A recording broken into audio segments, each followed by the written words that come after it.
SRF Verkehrsinfo. Gute Meldung, es liegt zurzeit keine Meldung über größere Störungen vor. SRF 1 Nachrichten. Seit heute unterstützen Militärpolizisten die Grenzwache an den Landesgrenzen. Wie die zuständige Zollverwaltung mitteilt, kommen angesichts der Corona-Krise. In einem Brief des Verbands heißt es, börsennotierte Banken sollten für das laufende Geschäftsjahr kein Geld für Dividenden ausschütten und auch keine Aktienrückkäufe durchführen.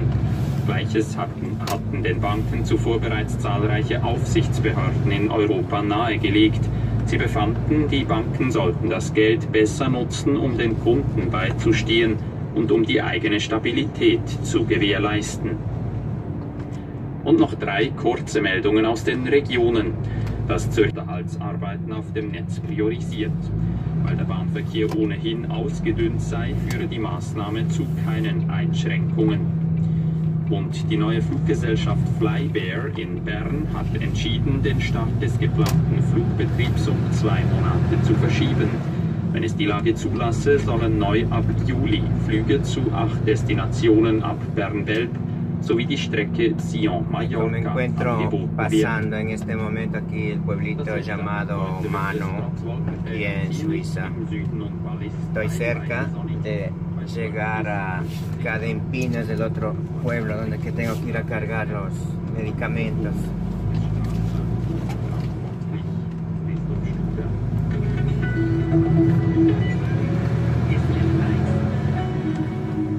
Ich bin nicht ganz nachgekommen, als ich gestern beim Vorbereiten daheim für die Sendung gelesen habe, dass es jetzt in ein paar Minuten um Gräser für Hummeli geht.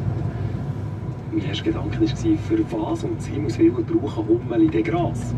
Sie haben heute unsere Gartenfachfrau angerufen und sie hat mir gesagt, schau, das ist so Ackerhummeli zum Beispiel, die brauchen Gräser, die nicht zurückgeschnitten werden und unter diesen Gräsern bauen sie eben dann ihr Nest.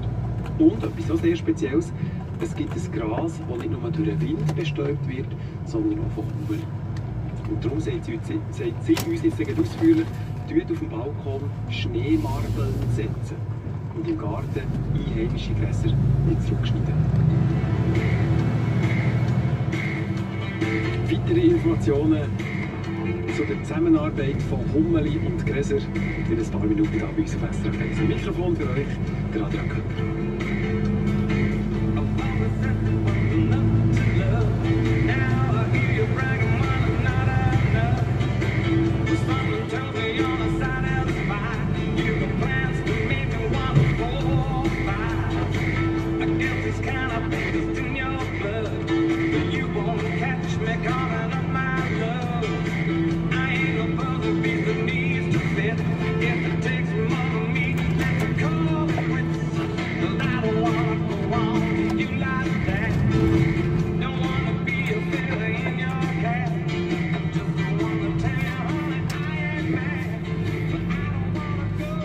Aquí dice Cadempino. Estoy llegando al pueblo de Cadempino aquí en Suiza.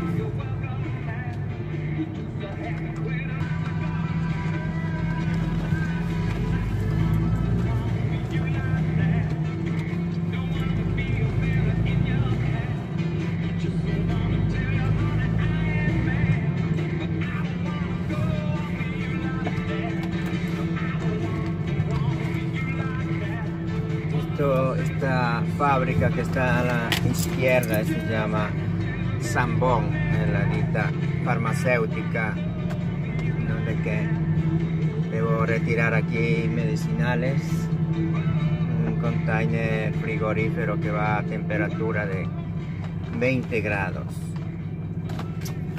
Entramos en el tren.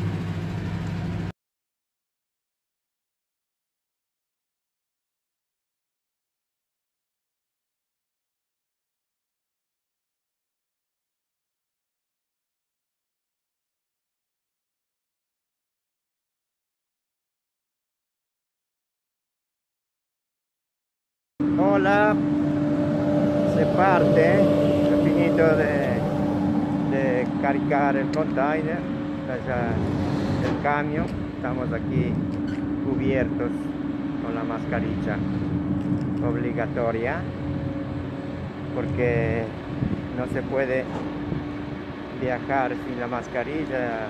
Aquí en esta empresa no me dejaron ni siquiera entrar dentro, me firmaron los papeles afuera y una vez que ellos entraron tengo que coger yo los papeles, así de sencillo. Va bene, chao. Ahora no queda más que regresar en la frontera y a Suiza para tramitar el rientro en Italia. Chao, saludos a todos desde Cadempino, Suiza. Aquí me encuentro en la ditta Zambon. Chao, a la próxima. Que Dios les bendiga a todos. Chao.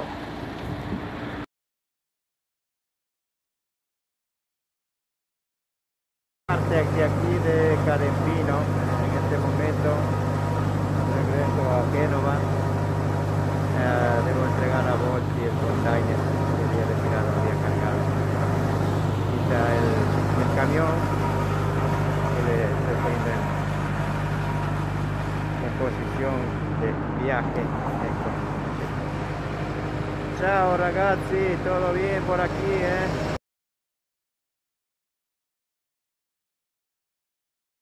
No se regresa en este momento de aquí de Cadempino, Suiza, en dirección de Italia, ahora sí.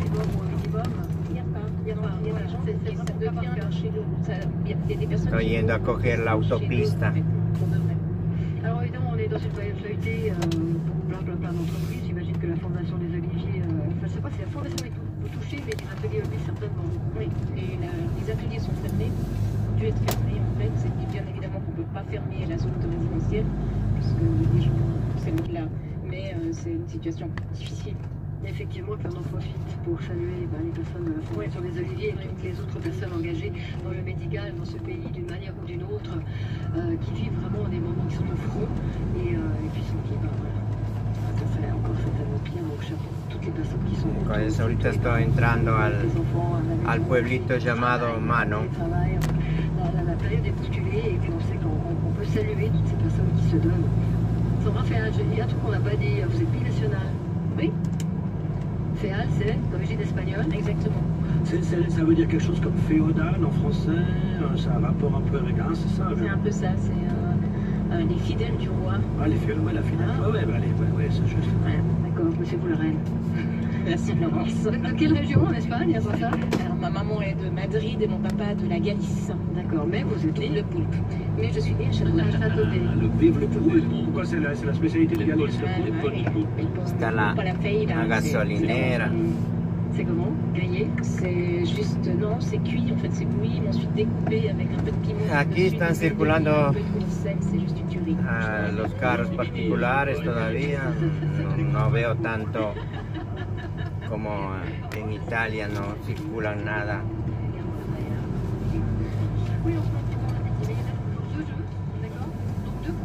A ver, pero sí veo que andan con sus mascarillas.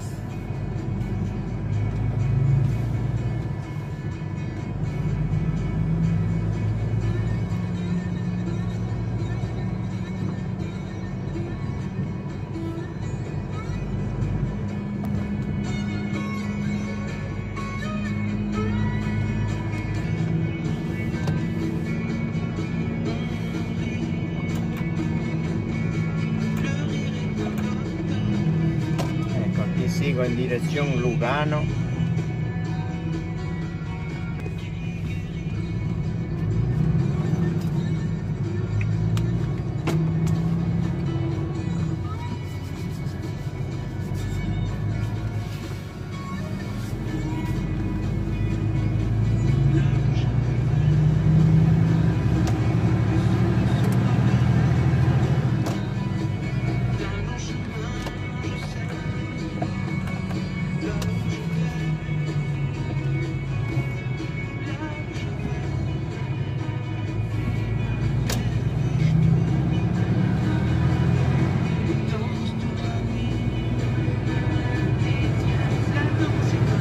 Acabo de coger aquí la autopista.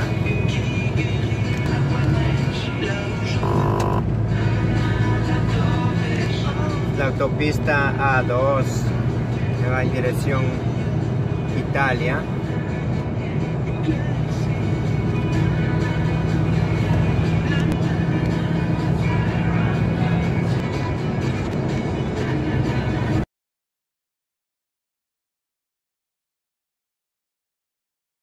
C'est vrai que t'es moins à côté que moi.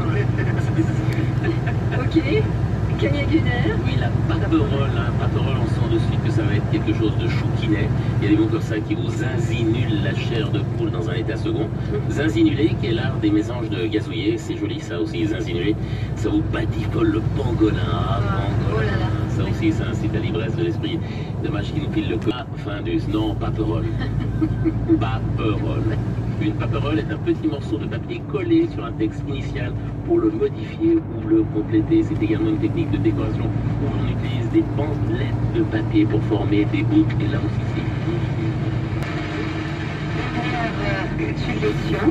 Oui, monsieur et madame Ao, une fille. Ah bon? Une fille. Nicole. Nicolas. Monsieur et madame Olao ont un fils. Nick. Nick, d'accord. Ça, c'est le genre de gars qu'on trouve sur les paperoles. Les paperoles, c'est les... Ah. C'est les... Oui, c'est les... Oui, alors, madame... monsieur et madame Sbizang ont un fils. Sbizang. Ont un fils. Voilà. Ou bien monsieur et madame Ansbizang ont une fille.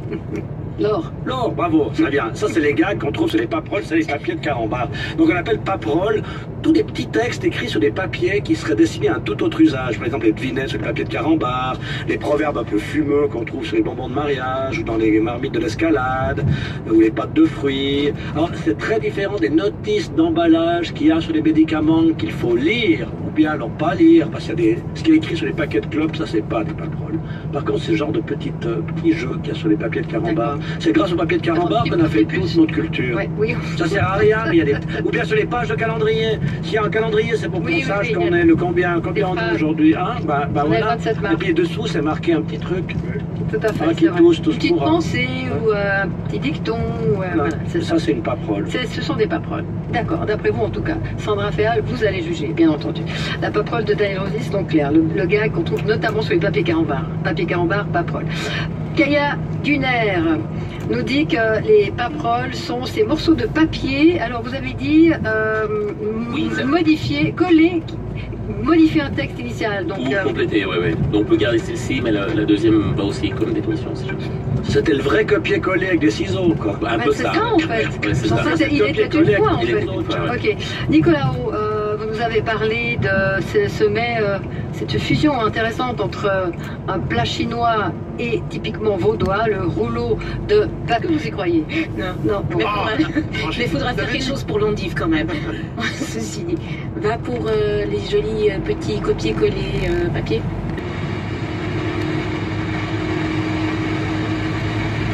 De Alban Peretti, qui nous écoute beaucoup, qui est malvoyant et qui trouve qu'il prend beaucoup de plaisir à écouter notamment les décodeurs et la radio. Est-ce que c'est il a la jupe, il a une jupette, et puis il est avare, il est surtout avare. Oui, c'est ça, il est radin. Alors qui m'a... Attends, où est ma avare? Cornemuse, mon verre.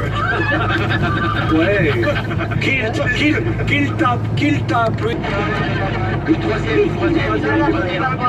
Oui, c'est whisky là. Et que ça finit marrant. Mais oui, c'est super. Non, c'est un très très bon gag. Whisky.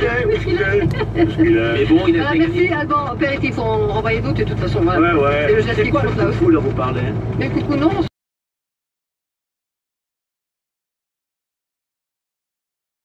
Et visiblement, Guillaume Meyer, il a été entendu. Oui, sur la base de ses contacts avec les entreprises, le SECO conclut que les pays voisins se sont assouplis en ce qui concerne l'exportation de matériel sensible vers la Suisse. S'agissant de l'Allemagne, tous les problèmes connus du SECO appartiennent au passé, les marchandises sont en route ou se trouvent déjà en Suisse. Avec la France et l'Italie, plus haut niveau entre Guy Parmelin et ses homologues, mais s'agissant de la France qui avait retenu des masques de protection, eh bien la plupart des livraisons bloquées ont été libérées. Parce que ces blocages sont contraires à l'accord trouvé entre les autorités suisses et européennes. Effectivement, Guy Parmelin a obtenu de Bruxelles que la Suisse puisse continuer à acheter du matériel médical de protection en Europe, et cela à l'heure où certains pays restreignent leurs exportations. Donc en théorie, entre la Suisse et l'UE, les frontières restent ouvertes dans les deux sens pour ces équipements-là. Ce n'est pas le cas en revanche vis-à-vis du reste du monde. Le Conseil fédéral a pris des mesures mercredi face au risque de pénurie. En dehors d'Europe, les ventes de matériel médical suisse sont désormais restreintes. Ecco, me encuentro ahorita en este momento aquí a Chiasso, en la frontera de Suiza, que debo tramitar los documentos para poder entrar en Italia, aquí en el edificio que está a mi espalda, al cuarto piso. Tengo que salir al cuarto piso ahí a tramitar unos documentos para poder entrar en Italia y seguir continuando mi recorrido en dirección Italia, dirección Puerto de Volpi. Esto es todavía Suiza, la Italia está en mi espalda atrás de la montaña.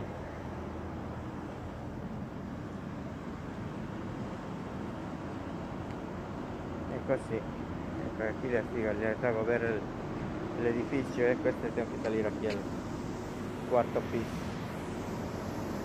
Okay.